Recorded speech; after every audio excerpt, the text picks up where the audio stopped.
प्रदेश में विधायकों की खरीद फरोख्त को लेकर की जा रही सियासी बयानबाजी के बाद प्रदेश में सियासी पारा चढ़ा हुआ है। राज्यसभा चुनाव के बाद भी अब सरकार गिराने के जो प्रयास हैं वो लगातार किए जा रहे हैं। ये कहना है उप मुख्य सचेतक महेंद्र चौधरी का। एवन टीवी के साथ खास बातचीत में महेंद्र चौधरी ने कहा कि बीजेपी सरकार को अस्थिर करने का षड्यंत्र कर रही है।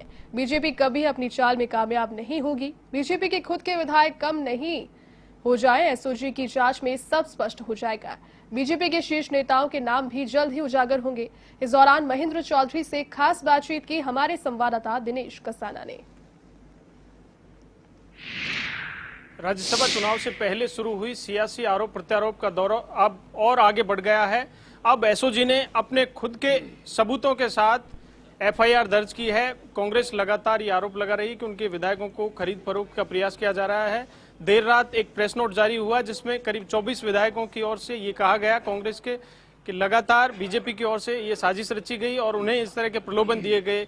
उस प्रेस नोट में उप मुख्य सचेतक महेंद्र चौधरी के भी हस्ताक्षर थे। महेंद्र चौधरी हमारे साथ हैं। सर, जिस तरह का एक प्रेस नोट आपने देर रात जारी किया, क्या मकसद था सर उस प्रेस नोट? देखिए, इस देश के अंदर जब से नरेंद्र मोदी जी प्रधानमंत्री बने और अमित शाह जी जब गृह मंत्री बने हैं, तो उस वक्त से इस देश में उन्होंने यही कोशिश करी कि कहां पर कांग्रेस पार्टी की सरकार है और कहां पर कांग्रेस पार्टी की समर्थित सरकार है, उनके विधायकों को किस प्रकार से तोड़ा जा सकता है, उसकी सरकार को किस प्रकार से गिराई जा सकती है। इस प्रकार का उन्होंने कई स्टेट्स के अंदर प्रयोग किया है। कई जगह उनको कामयाबी मिली भी है, कई जगह कामयाबी नहीं भी मिली है। राज्यसभा का चुनाव आया तो यहाँ पर भी, गुजरात में भी, मध्य प्रदेश में भी उन्होंने कई प्रकार के प्रयास किए। कई जगह वो कामयाब हो गए, लेकिन राजस्थान के अंदर उनको कामयाबी नहीं मिली। और राजस्थान में जो कामयाबी नहीं मिली उससे बौखलाहट भरे हुए आज फिर वो इस प्रकार का प्रयास कर रहे हैं। एसओजी जांच कर रही है, सामने आ जाएगा सत्य क्या क्या है क्या नहीं है। चाहे भारतीय जनता पार्टी के शीर्ष नेता हो, चाहे प्रदेश के नेता हो, जो भी इस प्रकार का प्रयोग कर रहे हैं, उनको राजस्थान के अंदर ये कामयाबी नहीं मिलने वाली है। हमने बार बार राज्यसभा चुनाव के अंदर भी दावे के साथ में कहा था और आज भी हम बड़े दावे के साथ में कह रहे हैं इस बात के लिए कि अशोक गहलोत जी की लोकप्रियता, राजस्थान के लोकप्रिय मुख्यमंत्री अशोक गहलोत जी के नेतृत्व में राजस्थान की सरकार शानदार काम कर रही है। राजस्थान के सचिन पायलट जी प्रदेश अध्यक्ष जी के नेतृत्व के अंदर संगठन अच्छी तरह काम कर रहा है और सरकार और संगठन दोनों का तालमेल राज्यसभा में दोनों सीटें जीता के लाया था। और अभी भी एक भी विधायक इधर से उधर होने वाला नहीं है। भारतीय जनता पार्टी चाहे कितने ही पैसे का प्रलोभन दे, कांग्रेस का कार्यकर्ता, कांग्रेस का नेता, कांग्रेस का लीडर राजस्थान का कम से कम कांग्रेस के पैसों के अंदर नहीं बेच। जिस तरह के आपने प्रेस नोट जारी किया देर रात को, उसमें जिन विधायकों के नाम शामिल हैं, क्या उनको किसी ने प्रलोभन दिया और दिया तो कौन लोगों की ओर से प्रलोभन? नहीं, ऐसा कुछ नहीं है। वो तो सारे विधायक, कांग्रेस के 124 विधायक साइन कर चुके हैं या कुछ करने वाले हैं या उन्होंने अपने तरफ से कर दिया है। ऐसा नहीं है कि 24 विधायक ही हैं। ये तो जो उस वक्त संपर्क में आ गए थे उन विधायकों के जो है वो नाम है। बाकी और सारी कांग्रेस पार्टी एकजुटता के अंदर बाकी के विधायक भी जो है वो भी अपना समर्थन इसके मामले में दे चुके हैं, इस बात को कह चुके हैं। और ये आरोप भारतीय जनता पार्टी के ऊपर लगा रखे हैं। खाली 24 नहीं है बल्कि पूरे 124 है। कुछ ऐसे नाम हैं आपके पास, पार्टी के पास, कि जिनको बीजेपी की ओर से प्रलोभन दिया गया?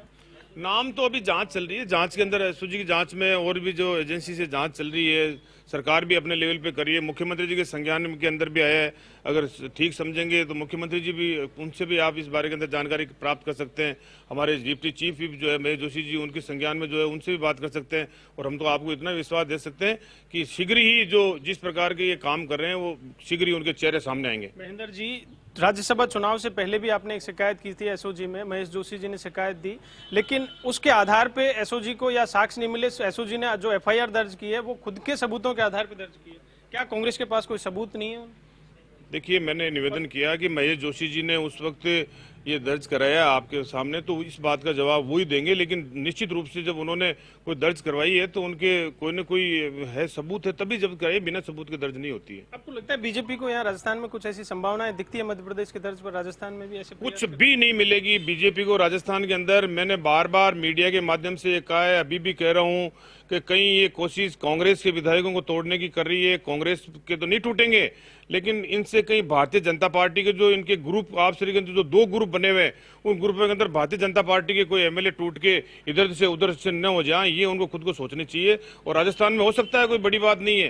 राजस्थान के अशोक गहलोत जी की लोकप्रियता में भारतीय जनता पार्टी की कई विधायक उनसे बराबर लगातार संपर्क में रहते हैं, मिलते हैं। हमने पहले भी देखा है और आगे भी देख रहे हैं। कहीं ऐसा नहीं हो जाए उनके खुद के विधायक कम हो जाए। लेकिन सर, एसओजी ने जो ऑडियो जारी किया है उसमें 2 विधायकों की, कांग्रेस के जो विधायक हैं उनकी 2 भूमिका सामने आई। अब वो दोनों विधायकों से आप पूछेंगे तो वो बता देंगे भाई उनके पास में क्या आई है क्या नहीं आई है। आप उनसे संपर्क करेंगे तो निश्चित रूप से वो आपको सत्यता के बारे में अवगत करा देंगे। थैंक यू, शुक्रिया। तो ये थे उप मुख्य सचेतक महेंद्र चौधरी, जिनका कहना है कि राजस्थान में बीजेपी अपने मंसूबों में कभी कामयाब नहीं होगी। हालांकि मध्य प्रदेश में जिस तरह के प्रयोग किए, लेकिन राजस्थान में कभी सफल नहीं होगी। वीडियो जर्नलिस्ट यस माथुर के साथ दिनेश कसाना, A1 टीवी, जयपुर।